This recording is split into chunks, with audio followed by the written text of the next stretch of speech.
Police media conference in Sydney now. For several weeks now, Strikeforce Flodine has been investigating a transnational serious and organised crime network believed to be involved in multiple conspiracies to murder.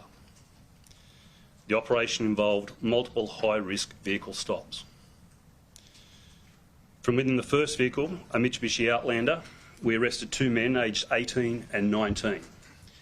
We recovered balaclavas and pistols in that vehicle. From within the second vehicle, a Mercedes-Benz, we arrested a 26-year-old man and found two jerry cans full of petrol inside the vehicle.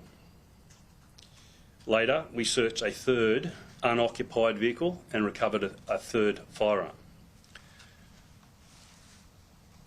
Detectives also recovered body-worn cameras, electronic devices and other evidentiary material from both the suspects and the vehicles. Overnight, State Crime Command detectives executed multiple search warrants in southwestern Sydney and recovered further evidence and electronic devices.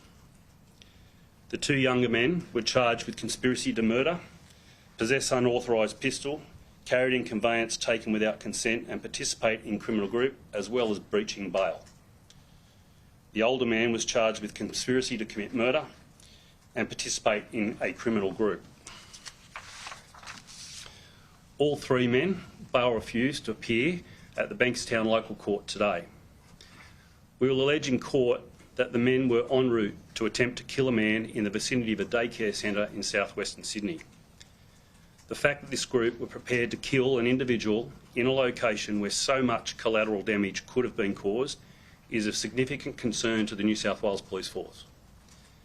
This investigation and the actions taken by Detective Superintendent Foe and the Organised Crime Squad and other members of the State Crime Command and wider New South Wales Police Force undoubtedly prevented a murder and collateral damage that may have been caused. This reflects the strength of our intelligence capabilities and the precision of our surveillance operations, the commitment of the New South Wales Police Force to ensure the safety of the community. Strikeforce Floodline is one part of the State Crime Command's broader strategy to dismantle multiple organised crime networks operating in Sydney and surrounding New South Wales areas. The interdiction and the arrests that we undertook yesterday represent that strategy in action. I'll open for questions, and Peter will also be able to answer some of your questions. Who are they targeting, and is that person linked to any specific criminal organisations? Yes, that person has links to crime, and that person was targeted due to what we think is a breakdown in the transnational organised crime network. Have they been a target before in the past? Not that we're aware of. By breakdown, do you mean internal breakdown within this organisation, as opposed to one organisation targeting another? Yes, we believe this is an internal matter of this organisation where there is dispute inside the organisation. And before you mentioned multiple conspiracies to murder, are they also within that same organisation or external to it? Yeah, inside that organisation. Can you elaborate on those at all? Not at this point in time. Those will not be presented in evidence before the court at this stage. We're aware that they exist. We're hoping that we actually stop those as well by this interdiction. So there haven't been any successful murders previously? Not relating to this particular crew. Right. Where was the target at the time of the arrest? The target? Yeah. The victim, you mean? Sorry, the victim. Yeah. Sorry, the yes. target. Yeah. So at the time of the arrest, the victim was in the vicinity. Can you walk us through yesterday's operation a little bit more? And I suppose specifically, how close was this victim to being killed? Pretty close, but I'll hand over to Peter and he'll be able to take you through operational details from yesterday. Yeah, thanks, sir.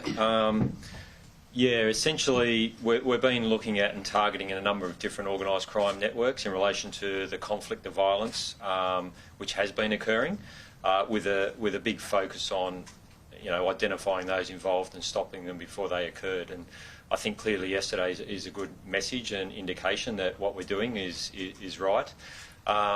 Yesterday, we were aware that these three people, their conduct and their behaviour just prior to this interdiction indicated that they were going to do something of a serious nature.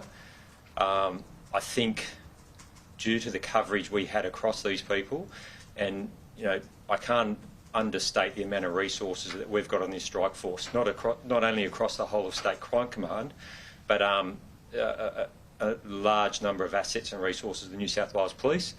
And we were able to not only identify that they were going to do something serious, but we were fortunately in a position to react and stop that from occurring. And it was clear that once we arrested these people, what these cowards were actually going to do.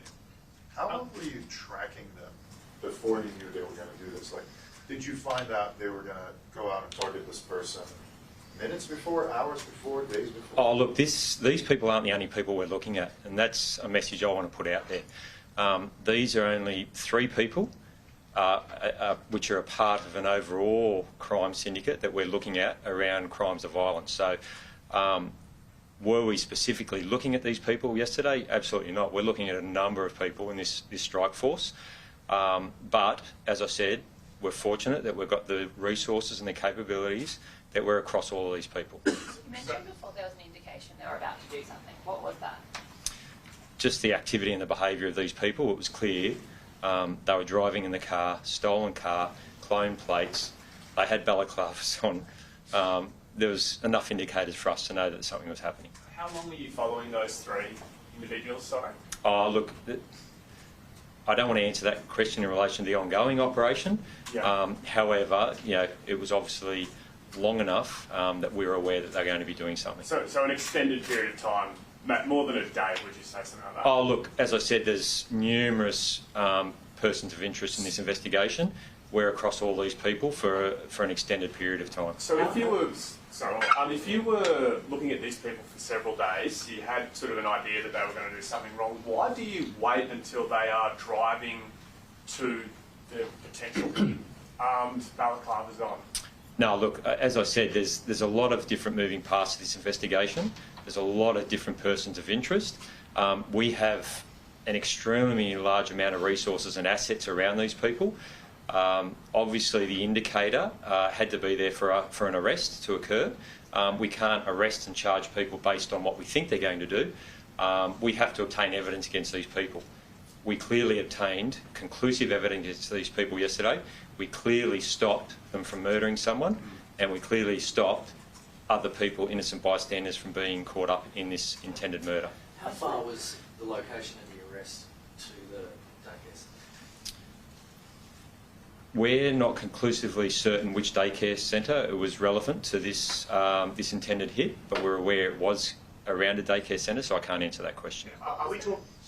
What's the relationship between the people who were arrested yesterday and the offshore crime syndicate? Are they guns for hire, allegedly? Yeah, look, I think these people who we arrested intending to carry out the murder, they do not know the victim.